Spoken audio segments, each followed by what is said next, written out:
이사야서에서 우리에게 주시는 말씀 하나를 더 보도록 하겠습니다. 이사야서는 예수님에 대한 참 많은 것을 우리에게 가르쳐 주고 있습니다. 그래서 이사야를 우리가 제대로 이해하게 된다면 예수님에 대한 풍성한 것들을 우리가 알 수 있게 됩니다. 그 가운데 이제 오늘 우리에게 주신 말씀을 살펴보면서 참된 자유, 진정한 자유가 무엇인가, 그래서 참된 자유를 주기 위해서 이 땅에 오신 예수님에 대한 얘기를 좀 생각해 보도록 하겠습니다. 먼저 이사야 61장 아까 읽었던 말씀 한번 우리가 보겠습니다. 61장 1절에 보시면 이렇게 말씀했습니다. 주 여호와의 영이 내게 내리셨으니 여호와께서 내게 기름을 부으사, 이렇게 말씀을 하셨습니다. 여호와의 영은 당연히 성령님이시죠. 성령님께서 오셨습니다. 그 성령님의 오심을 여호와께서 내게 기름을 부으셨다, 이렇게 말씀을 합니다. 그래서 기름 부음 받은 자, 여러분 우리가 이제 그것을 구약에서 메시아, 또 신약에서는 그리스도, 예수 그리스도 그랬을 때는 기름 부음 받은 자, 이제 그런 뜻인데, 그리스도가 여기 말씀하는 기름 부으사와 이제 같은 의미죠. 그래서 구약에서는 특히 이제 세 가지 직분에 기름을 붓습니다. 왕과 제사장과 선지자. 그러니까 예수님이 이 땅에 오셨는데 그 예수님은 하나님이 세우신 왕이시고 또 제사장이시고 이제 선지자이심을 우리에게 가르쳐주는 말씀입니다. 그러면 예수님께서 왜 오시느냐 그랬을 때 61장 1절 계속 보면 가난한 자에게 아름다운 소식을 전하게 하려 하심이다, 이렇게 말씀했습니다. 가난한 사람들을 얘기를 합니다. 아름다운 소식은 복음이죠. 복음. 복음을 주기 위해서 이 땅에 오셨다, 이렇게 말씀을 합니다. 여기 가난한 사람은 어떤 사람이냐면 여러분 마태복음 5장 3절에 우리 예수님께서 이런 말씀을 했습니다. 심령이 가난한 자는 복이 있나니 천국이 그들의 것입니다, 이렇게 말씀을 하셨는데 여기서 말하는 이제 가난함이라는 건 뭐냐면 그 절대적인 빈곤, 그러니까 누군가가 도와주지 않으면 살 수 없는 존재를 의미합니다. 그러니까 하나님께서 도와주셔야만 산다고 생각하는 사람, 그러니까 세상에서 내 힘으로 산다, 그러니까 이런 사람은 가난한 사람이라고 하지 않습니다. 진정으로 가난한 사람은, 심령이 가난한 사람은 어떤 사람이냐면 하나님만을 의존해야 된다. 내가 하나님이 아니면 내가 세상을 살아갈 수 없다, 이렇게 하면서 온전히 그 마음을 하나님께 의존하는 그런 사람을 이제 가난한 사람이다, 이렇게 부릅니다. 그래서 교회는 사실은 이런 심령이 가난한 사람, 마음이 가난한 사람들의 공동체이죠. 교회는 하나님을 의존하는 그런 공동체가 바로 교회입니다. 그런데 이런 사람들에게 복음을 전하기 위해서 오셨다, 이렇게 말씀을 하는데 그 복음의 내용이 뭐냐 이렇게 말씀했습니다. 1절에 나를 보내사, 그 다음에 마음이 상한 자, 상했다는 말, 찢어졌다, 뭐 상했다 이런 말인데, 그런 사람들을 고쳐주시고 포로된 자에겐 자유를 주시고 갇힌 자에게는 노임을 선포한다, 이렇게 말씀했습니다. 그러니까 이 말씀을 한마디로 딱 내용을 요약하면 뭐냐면 자유죠, 자유. 그러니까 왜 오셨느냐, 자유를 주기 위해서 이 땅에 오셨다, 이렇게 말씀을 합니다. 그러니까 예수님께서 이 땅에 오신 참된 목적은 자유를 주시기 위함입니다. 그래서 2절에 이걸 뭐라고 하냐면, 2절에 보십시오. 여호와의 은혜의 해와, 여기 은혜라는 말씀을 쓰고 있습니다.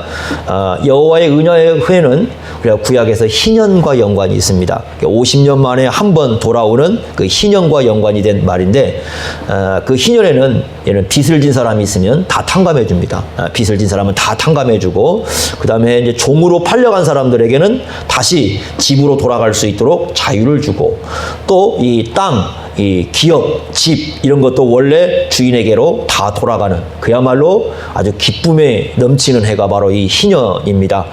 그 희년에 이제 주어진 게 뭐냐면 참된 자유가 주어집니다. 그러니까 그때 말하는 자유는 뭐냐면 정상적인 삶으로 돌아가는 거예요.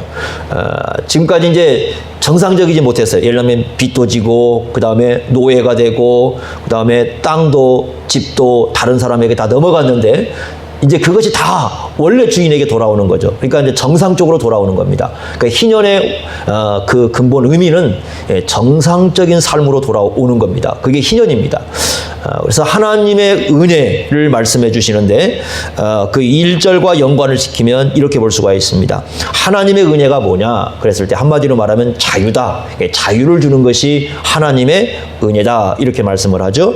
그리고 3절 말씀 보면은 찬송의 옷을 얘기하고 기쁨의 기름을 얘기합니다. 즉 하나님께서 우리에게 자유를 주시면 그 사람은 진정한 찬송과 기쁨이 그 안에 있을 것이다. 그러니까 왜 우리가 기뻐하느냐? 자유가 주어졌기 때문이다. 왜 우리가 찬송을 하는가? 진정한 자유가 주어졌기 때문이다. 이렇게 말씀을 합니다. 그러니까 하나님의 은혜는 우리에게 자유를 주는 것이고 그 자유를 마음속에 가진 사람들은 하나님께 기쁨과 찬송을 드린다. 이렇게 말씀을 합니다.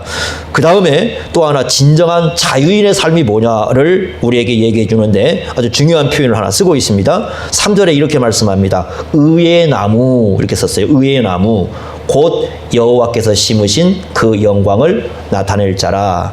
여러분 이 의의 나무가 뭐냐면 60장 그 앞에 60장 21절 한번 보세요. 21절에 이렇게 말씀했습니다. 역시 같은 표현을 쓰고 있는데 60장 21절 보시면 내 백성이 다 의롭게 되어 영원히 땅을 차지하리니 그들은 내가 심은 가지요 내가 손으로 만든 것으로서 나의 영광을 나타낼 것인즉. 자, 그 말씀을 3절에 그대로 요약해서 뭐라고 했습니까? 의의 나무 곧 여호와께서 심으신 그 영광을 나타낼 자라. 이렇게 말씀을 했죠. 자, 그럼 여기서 말하는 의라는 게 뭐냐면 61장 10절 한번 보세요. 10절 이렇게 말씀했습니다. 거기에 옷을 가지고 비유를 썼는데 한번 보십시오. 10절에 내가 여호와로 말미암아 크게 기뻐하며 내 영혼이 나의 하나님으로 말미암아 즐거워하리니 이는 그가 뭘 입혀주셨다고 합니까? 구원의 옷. 그러니까 여기서 말씀하고 있는 의라는 것은 결국 뭘 얘기하냐면 구원받은 백성을 표현하고 있는 거죠. 그렇지 않습니까? 이제 우리가 신약에 오게 되면 우리가 어떻게 의롭게 되느냐? 결국 예수 그리스도로 말미암아 우리가 의롭게 되는데 중요한 건 뭐냐면 그 의의 나무를 심으셔가지고 영광을 받으신다. 이렇게 말씀을 합니다. 여러분 우리가 간단한 이치입니다. 사과나무를 심으면 사과 열매가 맺죠. 배나무를 심으면 배 열매가 맺겠죠. 그럼 의의 나무를 심으면 뭘 맺겠습니까? 당연히 의라는 열매를 맺겠죠. 그렇지 않습니까? 그러니까 여기서 말씀하고 있는 진정한 자유인의 삶은 어떤 삶이냐? 의로운 삶을 사는 겁니다. 의로운 삶. 하나님께서 말씀하는 자유는 의로운 삶을 사는 것이다. 의라는 것은 이렇게 생각하시면 됩니다. 하나님이 기준이셔요. 하나님이 기준이어서 하나님이 옳다고 하시는 그 삶을 사는 게 의로운 삶입니다. 하나님이 아니다. 아무리 세상 사람들이 저 사람 의인이야 이렇게 얘기할지라도 하나님께서 옳다고 말씀하시는 그 삶이 아니면 그걸 의인이라고 부르는 게 아니에요. 그러니까 여기서 말하는 의라는 것은 기준이 하나님이십니다. 하나님이 옳다고 얘기를 하면 그 삶이 의로운 삶인데 이런 의로운 열매를 맺기 위해서 하나님께서 그 사람에게 자유를 주셨다. 이렇게 말씀을 합니다. 그래서 이사야 61장 1절부터 3절까지는 한마디로 얘기하면 이렇습니다. 하나님께서 메시아를 보내십니다. 메시아를 보내시는데 메시아를 보내신 목적이 뭐냐? 자유를 주기 위해서다. 그 자유야말로 진정으로 하나님께서 예수님을 통해서 우리에게 주시는 은혜라고 설명을 해줍니다. 그리고 이 은혜를 누리는 사람들은 그 마음속에 기쁨과 찬송이 있을 것이고 그 다음에 이 사람이 진정으로 자유로운 삶을 살고 있다면 그 삶에서 의라는 열매를 맺게 될 것이다 라는 것이 지금 이 말씀의 종합입니다. 그런데 이제 이 말씀을 누가 인용을 하냐면 예수님께서 인용을 하십니다. 한번 우리가 신약으로 한번 가보겠습니다. 누가복음을 한번 가보세요. 누가복음 4장을 한번 보시기 바랍니다. 자, 우리가 이제 두 군데를 보면서 이 말씀을 한번 전개해 보겠는데 누가복음 4장 가보시면 이 말씀에 대한 얘기를 하고 있습니다. 16절입니다. 누가복음 4장 16절 이렇게 말씀을 했습니다. 예수님께서 자신이 원래 자라나셨던 곳 나사렛에 가셨어요. 그래서 16절에 보면 이렇게 말씀했습니다. 예수께서 그 자라나신 곳 나사렛에 이르사 안식일에 늘 하시던 대로 회당에 들어가사. 그러니까 늘 하시던 대로 그 말은 다시 말하면 습관적으로 그런 같은 말인데 예전부터 그 말이에요. 그러니까 예전부터 예수님께서는 항상 안식일이 되면 어디에 가셨다는 걸 알 수 있어요? 회당에 가셨다는 겁니다. 안식일 되면 항상 예수님은 회당에 회당에 가셨어요. 그 회당에 가셨는데 이제 예수님께서 성경을 읽으려고 딱 서게 됐습니다. 그랬을 때 예수님이 읽으신 성경이 바로 뭐냐면 이사야 말씀, 아까 우리가 읽었던 그 이사야 말씀을 읽게 되었다. 찾아서 그 말씀을 읽었다고 얘기합니다. 18절과 19절 말씀을 보면 바로 이사야 61장 1절과 2절 말씀을 인용하고 있습니다. 주의 성령이 내게 임하셨으니 이는 가난한 자에게, 아까 아름다운 소식을 뭘로 번역했어요? 복음으로 번역했죠. 그죠? 복음을 전하게 하시려고 내게 기름을 부으시고 나를 보내사 포로된 자에게 자유를, 눈먼 자에게 다시 보게 함을 전파하며 눌린 자를 자유롭게 하고 주의 은혜의 해를 전파하게 하려 하십니다. 이렇게 말씀했습니다. 그 다음에 21절에 이렇게 말씀했습니다. 이에 예수께서 그들에게 말씀하시되 이 글이 오늘, 다른 때가 지금 오늘 너희 귀에 응했다. 이 말씀 무슨 뜻입니까? 바로 이 구약의 이사야 61장 말씀을 지금 예수님이 성취하기 위해서 오셨다. 예수님께서 진정으로 이 말씀대로 너희들에게 자유를 주기 위해서 이 땅에 오셨다. 이렇게 말씀을 합니다. 자, 굉장히 중요한 말씀이죠. 그 멜 깁슨이라는 그 배우가 주연으로 나왔던 아주 오래된 영화입니다. 1995년에 나왔던 영화 브레이브 하트라는 영화 아마 역시 기억할지 모르겠어요. 그 13세기를 배경으로 한 영화인데 그 영국왕 에드워드 그 1세를 대항했던 스코틀랜드의 지도자 윌리엄 윌리스에 대한 이야기가 거기에 등장을 합니다. 근데 그 마지막 장면을 혹시 여러분 기억하실지 모르겠는데 그 마지막 장면이 이제 공개 처형을 당하는 장면입니다. 공개 처형인데 이제 도끼로 이렇게 옛날에 사람을 그렇게 처형을 시켰잖아요. 도끼로 이렇게 사람을 이제 목을 이렇게 이제 쳐서 죽이는 그런 공개 처형입니다. 그때 이제 사람들은 이 그 주인공에게 뭘 요구하라고 하냐면 자비를 구하라 이렇게 얘기를 합니다. 그런데 이 사람이 마지막 외치고 죽었던 것은 그 자비를 구하는 것이 아니라 프리덤, 자유를 외칩니다. 마지막 큰 소리로 외치고 죽은 것이 프리덤 하고 외치고 죽죠. 그죠? 그게 자유입니다. 자유를 외치고 난 다음에 마지막 이제 목이 잘려서 죽는 그런 장면을 아마 여러분 기억할 겁니다. 그래서 이 역사를 보면은, 우리 인류 역사를 보면은 이 자유를 얻기 위한 그런 투쟁이 많이 있었습니다. 자유를 얻기 위해서 많은 사람들이 싸웠고 많은 사람들이 이 자유 때문에 희생되기도 했습니다. 자유라는 것이 과연 뭘까? 수많은 사람들이 얻으려고 했던 이 자유, 이것이 과연 뭘까? 진정으로 우리는 자유가 있는 삶일까? 이것을 우리는 성경을 통해서 좀 고민해 볼 필요가 있습니다. 자, 여러분, 우리가 자유를 좀 몇 가지 나눠보겠는데, 아마 이제 대개 자유 그러면 첫 번째로 생각하는 게 뭐냐면 이제 정치적이고 사회적인 자유를 좀 생각할 것입니다. 우리가 살아가는 사회가 자유민주주의 사회죠. 그죠? 여러분, 우리가 살아가는 사회가 자유민주주의 사회입니다. 그러니까 첫 번째 자유는 이 정치적이고 사회적인 어떤 그런 자유입니다. 우리나라 헌법 그 제4조에 보면 우리 사회를 뭐라고 썼냐면 자유민주적 기본 질서를 가지고 있는 나라로 여기를 써놨습니다. 헌법에 우리는 자유를 가진 나라라 이렇게 썼습니다. 그래서 이제 몇 가지 자유를 얘기합니다. 예를 든다면 신체의 자유. 그래서 그 예 중에 하나가 뭐냐면 대한민국 국민은 고문받지 않을 자유가 있다. 고문하면 안 됩니다. 그래서 원래 고문받지 않을 자유가 우리에게 있습니다.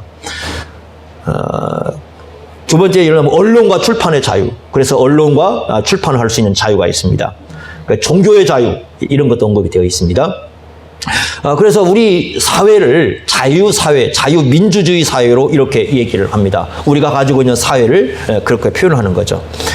아마 이제 이것은 우리가 다 지금 누리고 있는 내용 중에 한 부분일 겁니다. 물론 지금 사회적으로도 못 누리고 있는 부분들이 많이 있습니다. 그러나 대개는 우리가 지금 자유를 누리고 있다 이렇게 생각할 겁니다. 뭐 내가 어디 가고 싶다고 해서 그걸 막는 사람도 없을 것이고 여러 가지 우리가 사회 속에서 자유를 누리고 있습니다. 두 번째는 그런데 이제 중요한 건 뭐예요?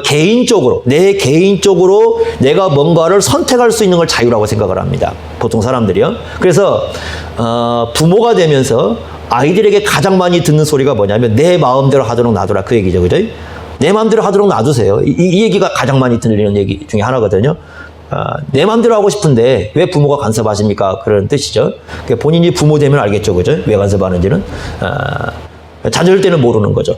그런데 모든 사람들은 내 마음대로 좀 하도록 놔도 내가 하고 싶은 권리가 내게 있잖아. 왜 간섭을 해 내 인생을? 이렇게 생각을 하는 거죠. 그래서 사람들은 만약에 누군가가 자기 인생을 간섭하고 자기 인생에 대해서 뭐라고 하면 자기에게 자유가 없다 이렇게 생각을 합니다. 과연 우리는 그러한 선택이 내가 마음대로 하는 게 자유일까? 이것도 우리가 이제 생각해 볼 필요가 있습니다. 자, 그래서 이제 크게는 두 가지로 일반 사회적으로는 그렇습니다. 사회적으로는 크게 이제 정치적으로 한 나라 안에서 우리가 자유민주주의라는 체계 속에서 살아가는 걸 얘기합니다. 그러니까 지금도 이 땅에는 이런 자유를 누리지 못하는 나라가 굉장히 많습니다. 그래서 어느 나라에 내가 태어남으로 인해서 그 나라에 종속돼 가지고 자유를 누리지 못하는 그런 사람들이 지금도 존재하고 있습니다. 두 번째는 이 개인적인 자유. 우리가 이제 이것을 가장 많이 생각합니다. 우리는 자유민주주의 사회 속에 살고 있지만 때로는 우리가 자유가 없다고 생각하는 것은 뭐냐면 내가 이것도 하고 싶고 이것도 하고 싶은데 왜 내가 그걸 하고 싶은데 그걸 막습니까? 이렇게 생각하면 자유가 없다. 이렇게 생각을 합니다. 자, 그런데 여러분 한번 생각해 보세요. 이렇게 생각해 봅시다. 정치적으로 자유가 주어졌습니다. 그리고 내 마음대로 할 수 있는 자유가 주었습니다.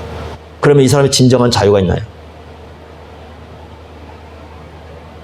성경에서 가르치는 또 하나의 문제가 있습니다. 그러니까 어떤 문제가 있냐면 내 마음대로 하긴 하는데 가만히 보면은 그 마음대로 하는 것 같지만 이 사람이 뭔가에 종이 되어 있는 겁니다. 뭔가에 노예가 되어 있습니다. 그럼 우리가 어떤 분이 그걸 뭐라고 표현하면 중독사회라고 표현해요. 중독되어 있는 겁니다. 내 마음대로 이런 거죠. 아이들이 핸드폰 내 마음대로 하게 해주세요. 마음대로 해줍니다. 그런데 이 아이는 뭐에 중독이 되어 있을 가능성이 높아요? 스마트폰입니다. 그러니까 자기는 자유라고 생각해요. 내 마음대로 하니까. 그런데 실상은 뭐냐면 거기에서 그 스마트폰에서 자유가 없는 겁니다. 거기에 매여 있는 온 마음이 거기에 쏠려 있는 거죠. 다시 말하면 잘못된 주인에게 자기 인생을 지금 바치고 있는 겁니다. 자기 인생, 자기 시간을 거기에 바치고 있는 겁니다. 과연 그게 진정한 자유일까? 내 마음대로 살아가는 게 자유일까 하는 이런 부분이 있습니다. 자, 우리가 이 부분을 성경에서 어떻게 가르친가를 한번 생각해 봅시다. 성경에서는 끊임없이 자유를 얘기합니다. 예수님이 오셔서 우리에게 해방을 주셨다고 얘기합니다. 우리에게 자유를 주셨어요. 속량을 주셨습니다. 속량도 사실은 자유 개념입니다. 속량을 주시고 자유를 주시고 해방을 주셨습니다. 아마 여러분들이 이 말씀 기억할 겁니다. 진리를 알지니 진리가 너희를 자유케 하리라. 아마 이 말씀 기억할 겁니다. 맞습니다. 예수님이 오셔서 우리에게 주신 건 자유입니다. 그러나 성경에서 얘기하는 자유는 우리가 지금 생각하는 자유와는 좀 많이 다른 부분이 있습니다. 이제 그 자유의 내용을 좀 생각해 보겠습니다. 자, 첫 번째 어떤 자유를 우리가 생각해 볼 수 있냐면 이제 간단한 겁니다. 예수님이 오셔서 하신 일이 뭐냐면 사람들의 그 영혼을 사탄이 악한 영들이 사로잡고 있었습니다. 그랬을 때 예수님이 오셔서 하신 게 뭐냐면 바로 그 귀신들을, 그 악한 영들을 쫓아내심으로써 그 사탄으로부터 자유를 주시는 겁니다. 마태복음 12장 28절에 예수님께서 이렇게 말씀하셨습니다. 하나님의 성령을 힘입어 귀신을 쫓아내는 것이면 하나님 나라가 이미 너희에게 임하였느니라. 이렇게 말씀을 합니다. 예수님이 오셔서 하시는 중요한 일 가운데 하나가 뭐냐면 우리로 하여금 영적으로 사탄의 지배에서 우리를 자유를 주는 겁니다. 악한 영들이 우리를 지배하는 그 마음에서 자유를 주는 겁니다. 그래서 이제는 우리가 악한 영들을 두려워하지 않습니다. 어떤 무덤가에 가면 어느 무덤가에 갑니다. 그죠? 특히 비 오는 날 갑니다. 밤 12시입니다. 공동묘지입니다. 자, 아무도 없습니다. 자, 무덤을 갔습니다. 가기 쉬울까요? 어려울까요? 예? 여러분에게 하라면 하겠습니까? 공동묘지에 밤 12시에 비가 오는 날 무덤을 가라고 하면 여러분 갈 수 있겠습니까? 예, 왜 못 가요? 왜 무섭습니까? 왜 무서워요?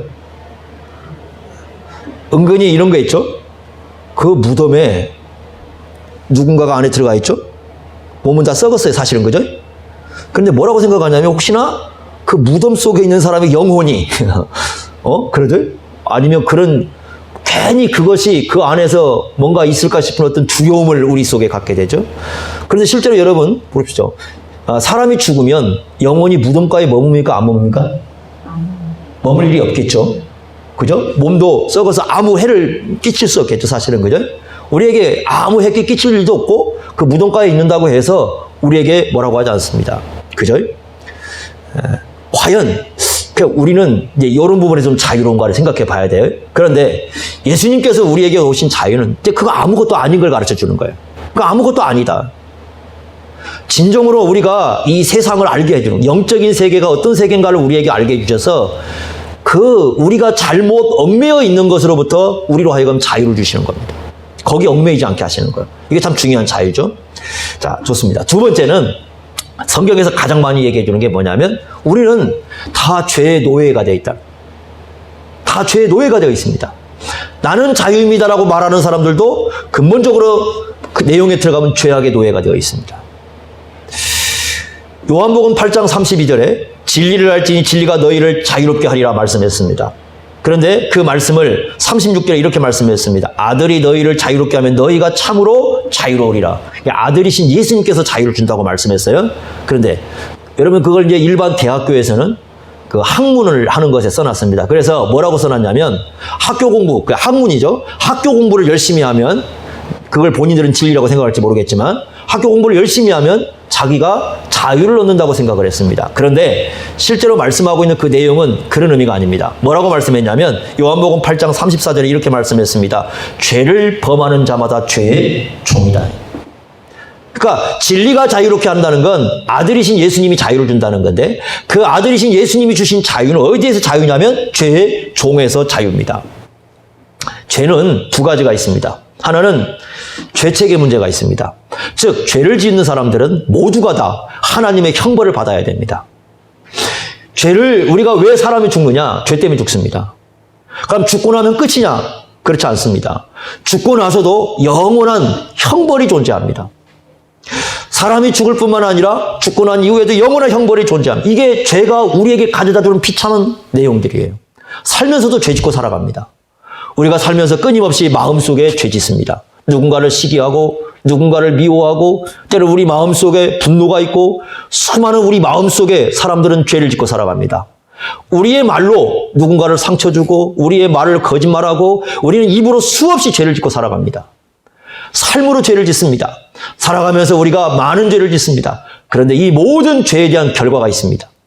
사람은 죽게 되어 있습니다. 그리고 죽음 이후에는 영원한 형벌을 받습니다. 그런데 우리가 받아야 할 그 영원한 형벌을 누가 대신 다 받으셨어요? 예수님께서 받으신 거죠. 어디서 받으셨냐면 십자가에서 받습니다. 예수님께서 우리가 받아야 할 영원한 지옥 형벌, 이 땅에 원죄를 갖고 태어났을 뿐만 아니라 살아가면서 짓는 그 모든 죄에 대한 결과를 사실 예수님께서 십자가에서 우리를 대신해서 다 받으셨어요. 그래서 우리는 더 이상 죽음을 크게 두려워하지 않습니다. 물론 죽는 건 싫어요. 그렇지만 이런 두려움은 갖지 않습니다. 내가 죽고 난 이후에 영원한 형벌이 나를 기다리고 있어. 여러분 그러면요 정말 죽기 싫을 겁니다. 자기가 죽고 난 이후에 오는 그 형벌이 얼마나 두려운가를 알면은 사실 죽는다는 건 쉬운 문제 아닙니다. 이거. 그런데 예수님께서 십자가에서 우리를 대신하여서 그 모든 죄값을 다 치르심으로 인해서 이제 더 이상 우리로 하여금 그런 그 죄값을 받지 않게 하셨어요. 이게 첫 번째 자유입니다. 죄에서 자유입니다. 그뿐만이 아닙니다. 우리는 그러나 이 모든 문제가 해결이 됐다고 생각하지만 또 우리 속엔 남아있는 죄의 잔재가 있어요. 여러분 알잖아요. 예수 믿는다고 죄 안 짓습니까? 예수 믿는다고 우리의 마음이 깨끗합니까? 예수 믿는다고 우리가 살아가는 데 있어서 그냥 아주 세상 앞에서 하나님 앞에서 순결하게 살아갑니까? 그렇지 않습니다. 그런데 이 죄에서도 이걸 우리가 죄의 오염이라고 부르기도 하고요. 죄의 어떤 세력이라고 부르기도 하는데 이 오염된 죄악에서 하나님께서 우리를 씻어내십니다. 씻어내십니다.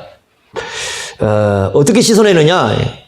성령께서 하나님의 말씀을 가지고 씻어내셔요. 여러분 성경에서 주시는 우리의 이 영혼, 이 죄악을 씻어내는 비유는 하나님의 말씀이에요. 우리 몸을 비누로 씻어내듯이, 때를 씻어내듯이 우리에게 있는 그 죄악의 찌꺼기들을 하나님의 말씀으로 씻어냅니다. 그래서 하나님의 말씀을 가까이 하는 사람들은 점점 그의 영혼과 그의 삶 속에서 죄가 씻어나가지만 하나님의 말씀에서 멀어진 사람들은 그런 줄도 모르고 살아가는 거예요. 자기가 계속해서 죄 가운데 있는 줄도 모르고 살아가는 겁니다.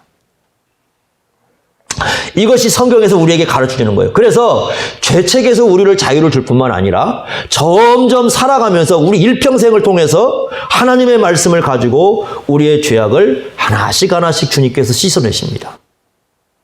이게 자유인 거예요. 이게 자유입니다. 자, 동시에 또 무엇을 하시냐? 여러분, 죄의 삭시 사망이라고 말씀을 하지 않았습니까? 죽음입니다.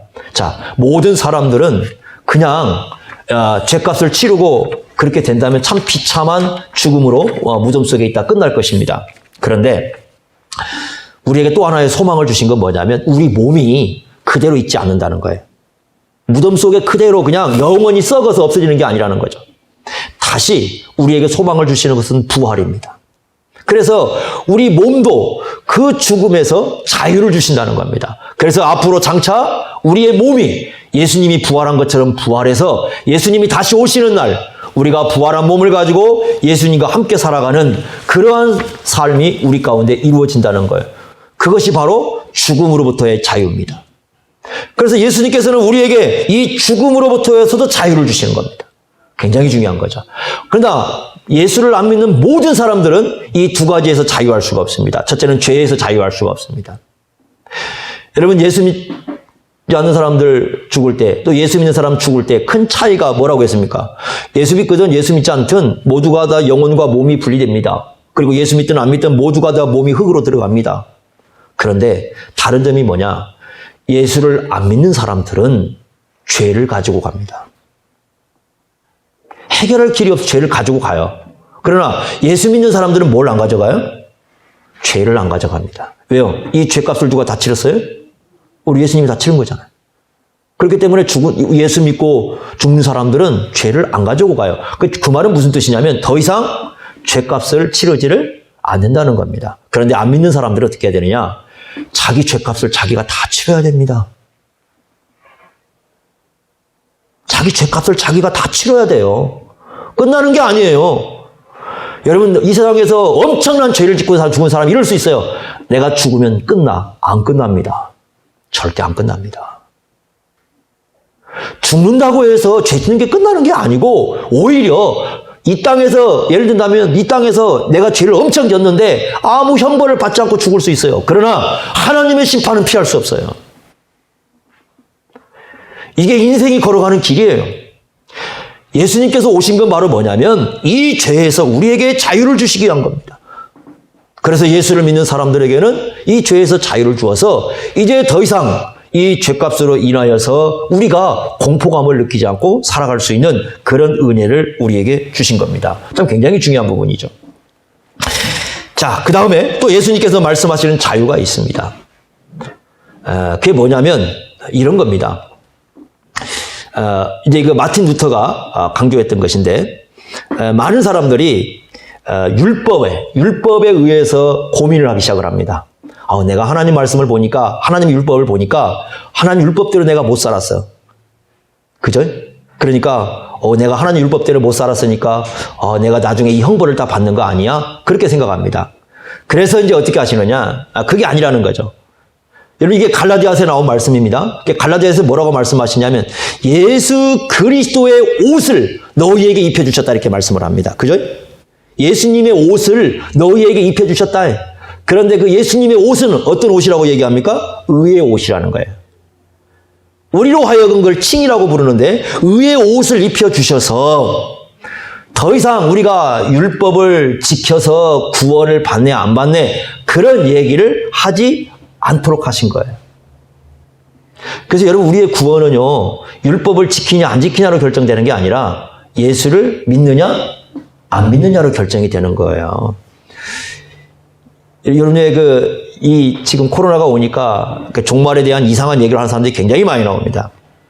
여러분 생각해 보세요. 베리칩 얘기가 나오는데 어떤 사람이 또 그걸 얼마 전에 또 질문을 했어요. 저한테 연락이 와가지고 베리칩에 대해서 얘기를 하는데 제가 그랬습니다. 아니, 너는 구원을 받는 것을 베리칩을 받고 안 받고로 받는 거냐? 예수를 믿고 안 믿고로 받는 거냐?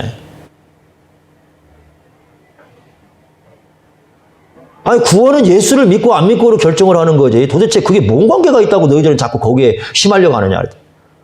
근데 그 사람들은 뭐라고 얘기해요? 그걸 받으면 짐승의 숫자를 받으니까 뭐가 없다고 얘기해? 구원이 없다고 얘기합니다. 아니 그것이 어떻게 그럴 수 있어요? 우리의 구원은 오직 누구로 결정돼요? 예수로만 결정되는 거예요. 다른 거 없어요. 그러니까 다른 것에 여러분들이 자꾸 매이면 안 됩니다. 그러니까 우리의 구원은 오직 내가 예수를 믿느냐 안 믿느냐 거기서만 결정이 되는 거예요. 그러니까 우리는 그런 데서 자유를 하셔야 됩니다. 이게 예수님께서 말씀하시는 자유예요. 그러니까 이 자유를 주시려고 예수님이 십자가에 죽으셨는데 왜 너희들은 자꾸 율법으로 돌아가서 그걸 지키고 안 지키고 그걸 가지고 자꾸 구원을 얘기하나 이렇게 얘기합니다.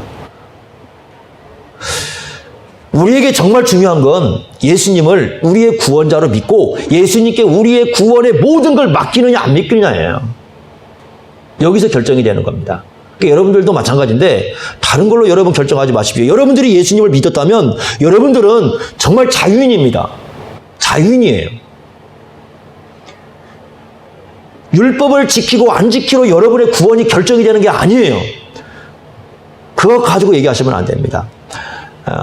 어떤 집회를 갔더니 그 주일 학생들을 모아놓고 목사님이 와서 그랬대요. 마지막 집회 날 다 모아놨는데 이제 아이들한테 이제 그랬던 모양이에요. 아이들 그 헌금을 하게 하려고 뭐라고 얘기하냐면 지금 너희들 호주머니에 돈 가지고 있는 건데 다 내놔라 해. 만약에 그 헌금을 안 내놓으면은 너 하나님께서 너희들 지옥 보낼 것이다 이렇게 하셨고 아이들이 공포심에 떨어가지고 돈은 다 내놨어요.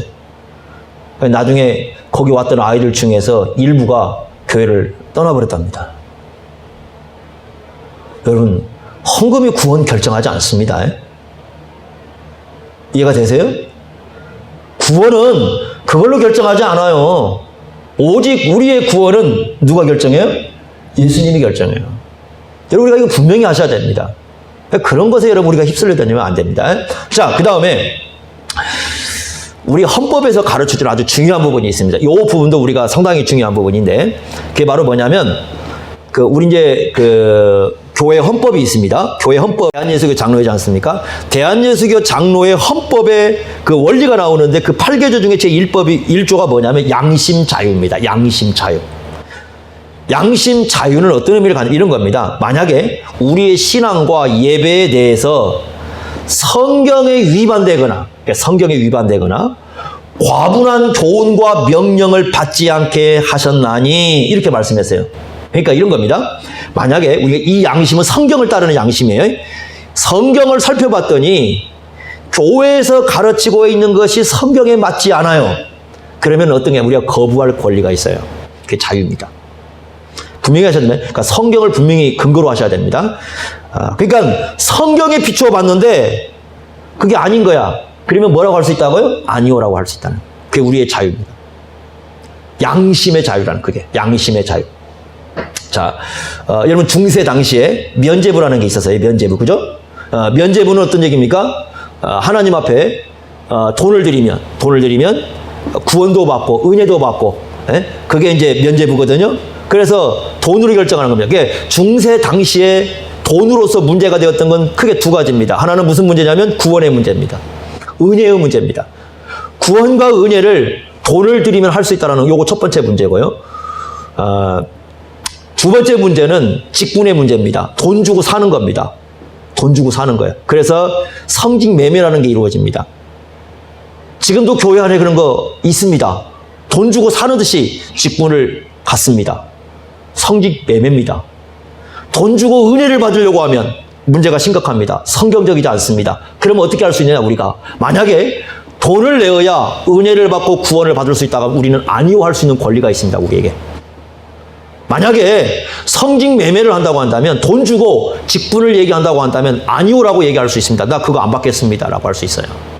그 자유가 우리에게 있습니다. 이 근거는 성경에 근거한 겁니다. 그러니까 성경의 근거에서 우리는 아니오라고 할 수 있는 자유가 우리 속에 존재하고 있다는 것이 우리 대한예수교 장로회 헌법 제1조 양심의 자유 속에 언급이 되어 있습니다. 그런데 예수 믿는 사람들도 그 자유를 자꾸 안 하려고 해요.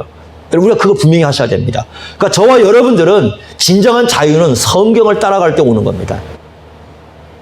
성경에서 아니라고 할 때는 우리가 아니오라고 할 수 있다는 걸 기억을 해야 됩니다. 자, 이 점 굉장히 중요합니다. 그런데 이제 어떤 사람들이냐면 이런 사람이 있습니다. 자, 내 마음대로 살면 되지 않겠는가?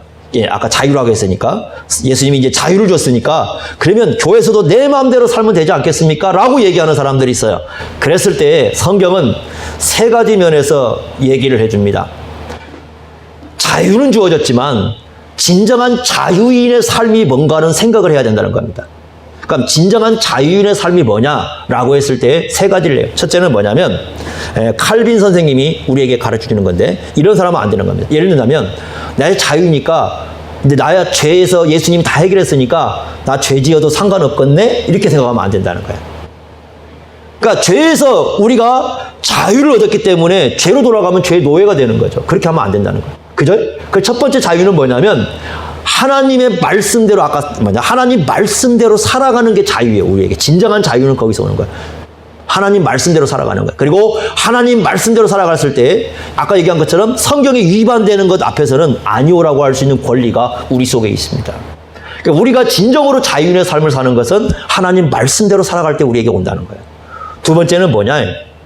갈라디아서에서 하신 말씀입니다. 갈라디아서 5장 13절에 이렇게 말씀합니다. 좋았다. 하나님께 너희에게 자유를 줬습니다. 예수님이 너희에게 자유를 줬습니다. 좋습니다. 그런데 그 자유를 가지고 육체의 기회를 삼지 마십시오. 내 마음대니까. 예를 들면 내가 예수로 자유 얻었으니까 이제 내가 마음대로 분노해도 되고 내가 마음대로 미워해도 되고 내가 마음대로 시기해도 되고 아니라는 겁니다. 그러라고 주신 게 아니라 자유는 기회입니다. 그런데 그 자유는 기회인데 어떤 기회를 주셨느냐? 사랑하는 자유를. 사랑하라. 서로 사랑으로 종로로 타라고 주신 거라는 거예요. 이렇게 얘기합니다. 갈라디아서에서. 야, 자유를 줬는데 그거 너희들 서로 물고 뜯어먹으라고 준 자유가 아니다. 교회가요 모여가지고 서로 물고 뜯고 서로 싸움박질 났습니다. 그러니까 뭐라고 말씀하냐면 이런 겁니다. 너희들 지금 자유를 준 것이 서로 물고 뜯어먹고 싸우라고 준 자유 아니야.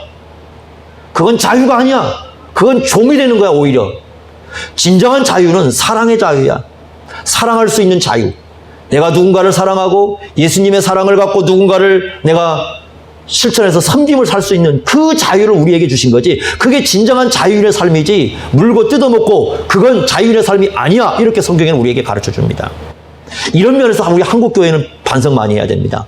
교회가 자유라는 이름으로 서로를 물고 서로를 뜯어먹고 이런 일들이 수도 없이 발생합니다. 자유는 그게 아닙니다. 진정한 자유는 사랑입니다. 사랑을 실천해 갔을 때 그게 진정한 자유이라는 겁니다. 이게 두 번째 얘기하는 겁니다. 세 번째는 뭐냐면 이런 겁니다. 이걸 우리가 좀 어려운 얘기로 아디아포라라고 얘기합니다. 아디아포라. 이 말은 무슨 뜻이냐면요. 중요하지 않는 문제입니다. 다시 말하면 이럴 수도 있고 이럴 수도 있는 문제입니다. 이럴 수도 있고 이럴 수도 있는 문제. 요거 굉장히 많습니다. 이제 교회에서. 예를 든다면 우리가 이제 고린도 전서에서는 음식 얘기를 합니다. 자, 우상에게 드려진 음식을 먹을 수 있습니까? 없습니까? 예? 자, 이제 쉽게 얘기합니다. 제사상에 올라간 음식 먹을 수 있습니까? 없습니까? 아니, 답을 해보세요. 먹을 수 있어요? 없어요? 있죠? 먹을 자유 있죠? 맞습니까? 분명히 그거 가르쳐 주죠? 제사상에 올라갈 음식을, 이런 거 생각하시면 안 돼요. 제사상에 올라갈 음식을 귀신이 빨아먹어서 맛이 없다. 이렇게 생각하시면 안 됩니다. 그런 거 아니니까. 제사상에 올라갈 음식을 왜 맛이 없나? 식어서 맛이 없는 거예요. 식어서. 그러니까 바로 붙인 거 전도 그러잖아요. 식으면 맛이 없잖아요. 바로 붙인 거 맛있지만. 그죠? 그래서 맛이 없는 거죠. 그러니까 그걸 먹을 자유가 우리에게 있어요. 음식을 먹을 자유가 있어요. 그러나 이렇게 얘기합니다. 고린도서에서 우상에게 드려질 음식을 먹을 자유가 있는데 문제는 뭐냐면 믿음이 약한 자. 그러니까 처음으로 이제 교회에 들어온 사람이 그것 보고 시험이 되는 거야. 마음속에. 저 귀신에게 드려질 음식인데 저걸 왜 먹지? 그 마음에 오히려 시험을 줄 수 있다. 그죠? 그럴 수 있죠. 그러니까 기준은 거기에요. 만약에 그게 시험이 될 수 있다고 한다면 그 연약한 사람이 내가 음식 먹은 것 때문에 넘어질 수 있다고 하면 먹는다? 안 먹는다? 안 먹는다는 거예요. 그러면 안 먹겠다. 왜냐하면 음식보다 중요한 게 누구냐? 사람이다. 사람이 음식 때문에 넘어진다면 차라리 안 먹고 말겠다. 먹지 않아요. 이렇게 얘기합니다. 그죠? 그렇지 않습니까? 자, 여러분 보세요. 우리에게 옷을 입을 자유가 있습니까? 없습니까? 있죠? 아침에 기도하지 마세요. 하나님, 제가 오늘 검은색을 입어야 됩니까? 하얀색을 입어야 됩니까? 기도하지 마세요. 그건 기도할 내용이 아닙니다. 그건 뭐라고 가르쳐 주셔요? 이 아디아포라 문제니까 네가 알아서 입어라 이렇게 말씀하실 거예요. 알아서 입어줘. 그죠? 여러분 머리를 짧게 자르고 또 길게 할 수도 있죠. 여자분들이 자, 좀 단발로 했습니다. 아니면 길게 길렀습니다. 옳고 그런 게 있어요, 없어요? 없죠. 그건 모두에게 주어진 자유입니다. 자, 우리는 또 예를 들면 여러분 이사할 때 언제 이사를 해야 되는가? 어떻게 하면 됩니까? 어떻게 하시면 돼요? 이 두 가지 하시면 안 돼요. 첫째, 손 없는 날 그런 거 찾지 마세요. 그건 어디에 메인 거예요, 일단? 미신에 메인 거죠. 두 번째, 목사한테 와서 날짜 잡아달라고 하지 마세요. 그건 알아서 하세요. 그건 알아서 하는 겁니다, 그런 건. 왜요? 그건 뭐예요? 아디아포라 문제니까 자유의 문제입니다. 우리가 예배를 11시에 드립니다. 10시 반에 드릴 수도 있어요. 10시에 드릴 수도 있고, 그죠? 왜 11시에 드린 것을 10시에 드리는가? 이렇게 따지시면 안 됩니다. 그건 무슨 문제입니까? 아디아포라 문제입니다. 다시 말하면 아디아포라는 이럴 수도 있고 이럴 수도 있어요. 그죠? 중요한 건 두 가지입니다. 첫째, 만약에 어떤 일을 행했을 때 할 수 있어요. 할 수 있는 자유가 있습니다. 그런데 그것이 교회 덕이 안 되면 하지 말아야 됩니다. 이거 중요한 문제입니다. 그러니까 어떤 문제 할 수 있어요? 예를 들면 우리 이제 남자분들도 여자분들도 혹시 계실지 모르겠지만 술 먹고 담배 필 수 있어요. 그것 때문에 천국과 지옥이 결정돼요, 안 돼요? 네? 술 먹는 것이 천국을 결정해야 안 해요? 않습니다. 담배 피우는 게 천국 결정해야 안 해요? 않습니다. 아까 얘기했습니다. 우리의 천국과 지옥을 결정하는 건 누구 문제다? 예수님 믿는 문제다. 그런데 문제는 뭐냐면 술을 먹을 자유가 있지만 술 먹는 것이 교회 덕이 안 되면 어떻게 해야 됩니까? 끊으셔야 됩니다. 왜요? 이건 무슨 문제라고요? 아디아포라 문제입니다. 덕이 안 되면 하지 말아야 됩니다. 이해가 되십니까? 제가 처음에 예전에 있던 교회에서 교회를 갔는데 당회를 모였습니다. 당회를 모였는데 결혼해가지고 얼마 안 됐는데 결혼 반지를 끼고 있었어요. 그랬더니 장로님들이 쭉 앉아갖고 얘기를 하는 겁니다. 우리 교회는 대부분들이 나이 드신 분들이라 결혼 반지를 안 끼고 있다고. 그 말은 무슨 뜻이겠어요? 결혼 반지 빼라는 얘기죠. 예. 그 이후로 지금까지 결혼 반지 차지를 않았습니다. 그냥 왜? 찰 수도 있고 안 하는 내 자유가 있어요. 왜? 아니 뭐 결혼 반지를 끼고 있다고 죄 짓는 건 아니에요. 그렇습니까? 죄 짓는 거 아니잖아요. 그렇지만 그 교회가 전체가 다 또 대부분 사람들이 나이 드신 분들인데 나이 드신 분들이 그런다고 하니 어떻겠습니까? 그래서 그냥 그 이후로 빼고 그냥 지금까지 안 차고 있습니다. 아디아포라 문제가 발생한 거예요. 자, 그래서 여러분들이 이걸 알아요. 두 번째는 뭐냐? 요건 좀 더 약간 요건 소극적인 문제라 좀 더 적극적인 문제입니다. 이럴 수 있습니다. 어떤 일을 행했을 때 하지 않을 수도 있어요. 내가 하지 않아도 그냥 하지 않는다고 누구도 뭐라고 하지 않습니다. 그런데 어떤 일을 행했을 때 만약에 그것이 교회 유익이 된다면 하지 않을 자유가 있지만 해야 됩니다. 그것이 중요한 겁니다. 이게 성숙한 신앙이에요. 그러니까 미숙한 신앙은 내가 하기 싫은 게 안 해버립니다. 성숙한 신앙은 이런 겁니다. 내가 하지 않아도 괜찮아요. 그렇지만 그게 교회 유익이 되면은 하는 겁니다. 자, 한쪽은 이런 거죠. 어떤 일을 했을 때 우리가 할 수도 있어요. 그렇지만 교회 덕이 안 되면 안 하는 겁니다. 반대로 뭐냐면 내가 안 해도 괜찮아요. 안 해도 괜찮지만 그것이 교회 유익이 된다면 하는 겁니다. 예를 하나 들어보고 마치도록 하겠는데 하겠는데 어떤 일이 있었냐면 제가 이제 그 노예 신학부에 있을 때 일입니다. 노예 신학부 있을 때 신학 그 세미나를 하게 됩니다. 신학 세미나를 하게 됩니다. 근데 대개 이제 그 세미나를 하게 되면 그 이제 재원이었기 때문에 우리가 그 세미나 할 수 있는 돈이었기 때문에 후원을 받습니다. 후원을. 그런데 제가 이제 본 그 대개 내용은 뭐냐면 그 부서 사람들은 자기들은 안 하는 거예요. 그리고 다른 쪽에서만 다 후원을 끌어오는 거예요. 본인들은 않고 요런 결과가 왔어요. 그래서 제가 이제 그 부원들을 다 모아놓고 얘기했습니다. 우리가 다른 사람들에게 후원을 끌어오는 것보다 중요한 건 우리가 먼저 실천을 하는 겁니다. 우리가 먼저 본을 보이는 겁니다. 우리는 하지 않고 다른 사람들에게만 하고 한다면 그것은 모순될 수 있습니다. 그러니까 다른 사람이 하고 안 하고는 자발적이지만 우리는 이 부분에서 중요하게 생각하고, 우리가 신학구원이라는 것은 같이 책임을 지고 같이 일을 하는 겁니다. 그러니까 여러분 여기에 같이 동참을 해 주십시오. 많은 걸 요구하는 게 아닙니다. 그러니까 적지만 그냥 자기가 원하는 그 교회가 다양한 상황이 있으니까 교회에 맞게 알아서 해 주십시오. 이렇게 얘기를 했습니다. 자, 다 돌아갔습니다. 그랬을 때 어떤 분들은 뭐 그냥 10만 원도 하시고, 어떤 분들은 5만 원도 하시고, 어떤 분들은 3만 원도 하시고. 그런데 중요한 건 뭐냐면 모두가 했다는 겁니다. 안 할 수 있어요. 그죠? 모두 거기서는 내가 강제로 하라는 게 아니에요. 그러니까 여러분들의 이제 한 얘기는 이런 겁니다. 그냥 우리가 신학 부원이니까 책임지고 우리가 그냥 우리가 같이 한 마음을 갖자라는 얘기지 꼭 하라는 얘기는 아니었어요. 그런데 본인들이 어떻게 하느냐? 거기에 소속되어 있기 때문에 자발적으로 스스로가 자기가 맞게 얼마씩을 했습니다. 그렇게 해서 먼저 그 신학부에서 모여진 그 자원을 가지고 일을 치르게 되니까 다른 부서 쪽은 요청을 하지 않았습니다. 그러니까 나중에 이 모습을 본 목사님들이 자발적으로 찾아와가지고 후원을 해주셨어요. 그러니까 다른 때는 우리가 후원을 해달라고 했는데 그때는 그렇게 하지 않고 그냥 본인들이 자발적으로, 왜냐하면 우리가 자발적으로 하니까 와서 그렇게 해주셨습니다. 이분들은 이렇습니다. 안 할 수 있어요. 하지 않아도 비난하지 않습니다. 그리고 누가 했는지 잘 모릅니다. 그렇지만 하지 않을 수도 있지만 본인들의 어떤 그 신학부의 일에 대한 소속 의미, 그 다음에 자기가 함께 이 책임진다는 그 의미, 그리고 이 사람들이 이것이 얼마나 중요한가를 안다는 의미, 그런 걸 종합해서 스스로 자발적으로 자신들이 내놓았습니다. 이게 바로 뭐예요? 이것은 두 번째 문제입니다. 하지 않아도 될 문제입니다. 그러나 하지 않아도 되지만 전체가 유익이 되었을 때 그 부분을 책임져 가는 겁니다. 이게 굉장히 중요한 부분입니다. 그래서 여러분들이요, 신앙생활 할 때 요 아디아토라 문제는 두 가지 문제에 걸려 있습니다. 하나는 여러분들이 어떤 일을 행했을 때 해도 괜찮을 수 있어요. 그러나 만약에 교회의 덕이 안 된다면 하시면 안 됩니다. 두 번째, 여러분이 하지 않을 수도 있어요. 그렇지만 여러분이 하지 않아도 되지만 이것이 교회 유익이 된다면 내가 그것을 책임지고 하려고 하는 그런 마음을 갖는 것, 이게 진정한 자유인의 삶의 모습입니다. 성경에서 이걸 가르쳐줘요.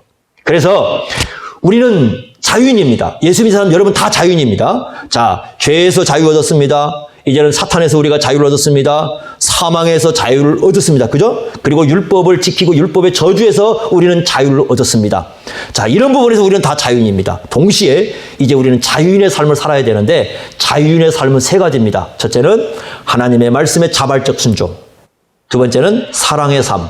세 번째는 아디아포라 문제에 있어서 어떤 일을 할 수도 있지만 교회의 덕을 위해서는 하지 않는 문제. 두 번째, 어떤 일을 하지 않을 수도 있지만 교회의 유익이 될 때는 그것을 하는 문제. 이 두 가지가 우리 속에 작용돼야 됩니다. 그래서 여러분들이 정말 이 땅에 살아가는 동안에 이 자유인에 있어서 살아가는 그런 모습을 주님 앞에 드러내시길 원합니다. 여러분들, 주님께서 여러분에게 원한 것은 자유인의 삶입니다. 노예의 삶이 아니고 자유인의 삶이에요. 여러분들이 그래서 진정한 자유인의 삶을 이 교회 안에서 또 여러분 사회 속에서 실천하며 살아갈 수 있기를 바랍니다. 기도하겠습니다.